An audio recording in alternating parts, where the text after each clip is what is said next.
سوال یہ کیا کہ بعض جو بند پیکٹ ہیں ان پر کچھ بابرکت نام لکھے ہوتے ہیں، جیسے حبیب ہے یا اور ایسی چیزیں جو ہم مقدس نام کہتے ہیں۔ اس میں ہمارے علماء کا مذہب یہ ہے کہ بذات خود اردو جو تحریر ہے اس کے جو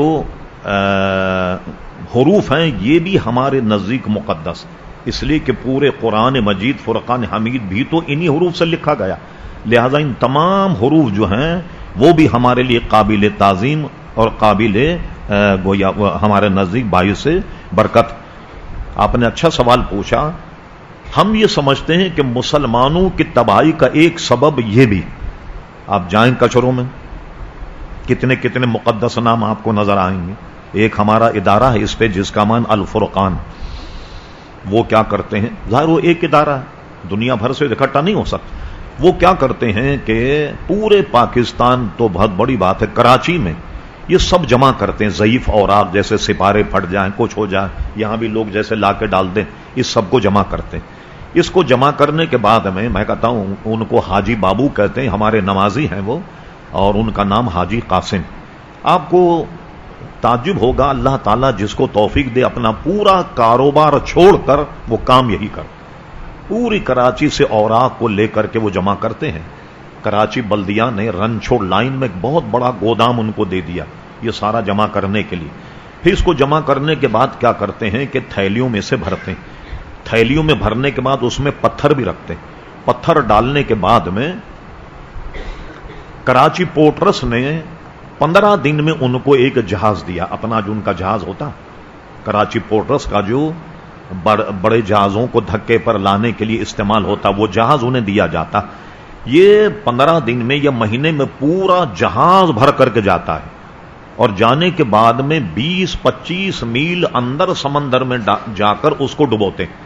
اس میں پتھر اس لیے ڈالتے ہیں تاکہ سمندر کی تہ تک پہنچ جائے اور گویا کہیں بے ادبی اس کی نہ۔ ابھی ایک ہفتہ ہوا کہ جرأت اخبار سے اس کے چیف ایڈیٹر کا میرے پاس فون آیا، اور آپ نے شاید کہیں خبروں میں بھی سنا ہوگا، بعض لوگ جو نٹی جٹی لے جا کر کے ڈال دیتے ہیں، سمجھتے ہیں ہم نے سمندر میں ڈال دیا۔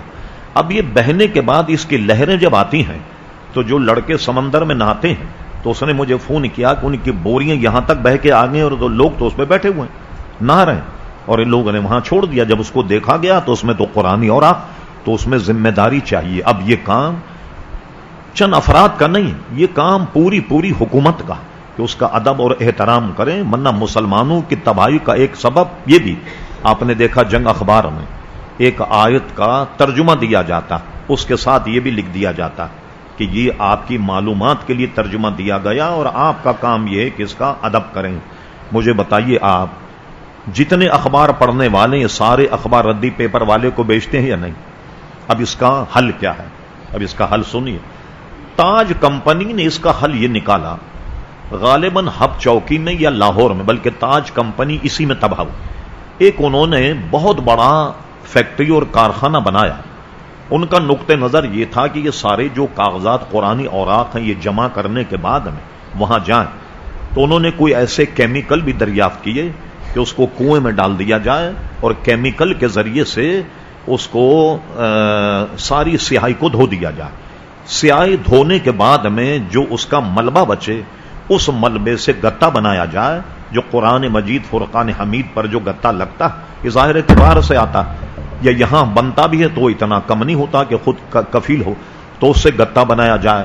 مگر اس کام میں تاج کمپنی اتنے بری طریقے سے فیل ہوئی کہ بے شمار لوگوں کے جو پیسے لگے تھے وہ سب پیسے بھی چلے گئے۔ اس وقت یہ راز کھلا، یہ بدقسمتی ہماری قوم کی کہ تاج کمپنی بھی لوگوں سے سود پر پیسے لیتی تھی قرآن مجید چھاپنے کے لیے۔ پھر اس کے بعد کیا کیا، اس کو پنجاب ہائی کورٹ نے ٹیک اوور کیا اور اس کے بعد اپنا ناظر بٹھایا، اور اس کے بعد جتنے لوگوں پر پیسے تھے رفتہ کچھ نہ کچھ ان کو پیمنٹ کرتی گئی، اور اب بھی میرا خیال ہے بہت سے لوگوں کے پیمنٹ باقی ہیں۔ تو جو چلتی رہی کمپنی، جو نفع ہوتا رہا وہ ان شیئر ہولڈر حضرات کو دیتے رہے۔ یا ایسی کوئی کمپنی معرض وجود میں آ جائے جو اس کے ملبے کو استعمال کرے اور اس کا گتا بنا دے، سیاہی کو بالکل الگ کر دے۔ ایک یہاں اختلاف یہ ہے، بعض لوگ اس کے جلانے کو جائز کہتے ہیں، اہل حدیث حضرات کہتے ہیں اس کو جلا دیا جائے، اور وہ دلیل لاتے ہیں اس بات سے کہ جب حضرت حذیفہ ابن یمان نے، تاریخ میں بڑا اہم واقعہ، حذیفہ ابن یمان نے دور عثمانی میں بلاد اسلامیہ کا دورہ کیا، دیکھا کہ لوگ تلفظ قرآن مجید کا غلط پڑھ رہے ہیں، تو آئے، اپنے گھر جانے سے پہلے حضرت عثمان غنی کے پاس آئے، اور اس پر پوری تفصیل اگر آپ کو چاہیے تو ہم نے اپنے مسجد میں اس پر بڑا تفصیل سے تقریر کی ہے، اور وہ آپ کو انٹرنیٹ پر مل سکتی ہے، ahlsunnat.net پر جمعے کی تقریروں میں۔ تو انہوں نے آن کر کہا، یا امیر المومنین، اس قوم کو ہلاک ہونے سے پہلے بچا لیں۔ انہوں نے کہا کیا ہوا؟ کہا کہ لوگ قرآن مجید کا تلفظ غلط پڑھ رہے ہیں، حتیٰ کی جگہ عطا پڑھ رہے ہیں، اور آج بھی آپ دیکھیں مصر کے لوگ بہت پڑھے لکھے کہلاتے ہیں، اور قرآن مجید پڑھنے میں پوری دنیا میں مصر سے بہترین قاری کہیں بھی نہیں۔ یہ اللہ کی دین ہے، جس کو اللہ تبارک و تعالی، وہ تلاوت تو بہت عمدہ کرتے ہیں لیکن وہ جین کی جگہ گاف استعمال کرتے ہیں۔ آپ مسجد کہیں گے تو ان کے پلے نہیں پڑے، آپ کہیں مسجد، معاذ اللہ، وہ تو اس طریقے سے زبان کے معاملے میں لاپرواہ ہیں کہ اللہ تعالی جل جلالہ، ہم کہتے ہیں، وہ کہتے ہیں اللہ تعالی گلا گلا گلا گلا لو، گاف سے اس کا طلب۔ ایران کو آئیے، انہوں نے کاف کو چھ سے بدل دیا، چھ تو پوری عربی میں نہیں کہیں، اللہ اکبر کو اللہ اچبر کہتے ہیں۔ ترکی کی طرف آئیے، یہ بھی ایسے لوگ ہیں کہ انہوں نے بھی کاف کو چھ سے بدل دیا۔ اب حضور کے روزے پہ کھڑے ہوئے کہتے ہیں السلام علیکم یا رسول اللہ، السلام علیکم یا حبیب اللہ، کتنا ہی سمجھا لیں آپ، ان کی کھوپڑی میں آئے گی۔ تو انہوں نے آن کر کے کہا کہ تو قرآن لوگ غلط پڑھ رہے ہیں، آپ لغت قریش پر اس کو جمع کریں۔ حضرت عثمان غنی رضی اللہ عنہ کا زندگی کا بہت بڑا کارنامہ کہ آپ نے قرآن مجید فرقان حمید کو لغت قریش پر جمع کیا، اور اس کے جمع کرنے کے بہت بڑے بڑے واقعات ہیں، جمع ہوا، تمام صحابہ کرام نے اجماع کیا، اور یہ ابھی بھی قرآن مجید دو حضرت عثمان غنی کے زمانے کے موجود ہیں، ایک تاشقند میں ہے اور ایک توب کاپی میوزیم میں گویا ترکی میں ہے۔ اب ان حضرات کا استدلال یہ ہے کہ جب قرآن مجید جمع ہو گیا تو حضرت عثمان غنی رضی اللہ عنہ نے یہ سارے اوراق جلا دیے، ان کو تلف کر دیا تاکہ لوگوں میں شبہ موجود نہ ہو۔ شبہ کیا تھا؟ آیت نازل ہوئی تو کسی صحابی نے کتابت کی آیت، انہی صحابی نے حضور سے پوچھا، حضور یہ کس معاملے میں آیت نازل ہوئی؟ حضور نے کوئی تفسیری الفاظ فرمایا تو تفسیر بھی انہوں نے اسی قلم سے لکھ لی۔ اب ابہام یہ تھا کہ اوپر کی دو لائنیں قرآن کی آیت ہے تو نیچے بھی قرآن ہونا چاہیے۔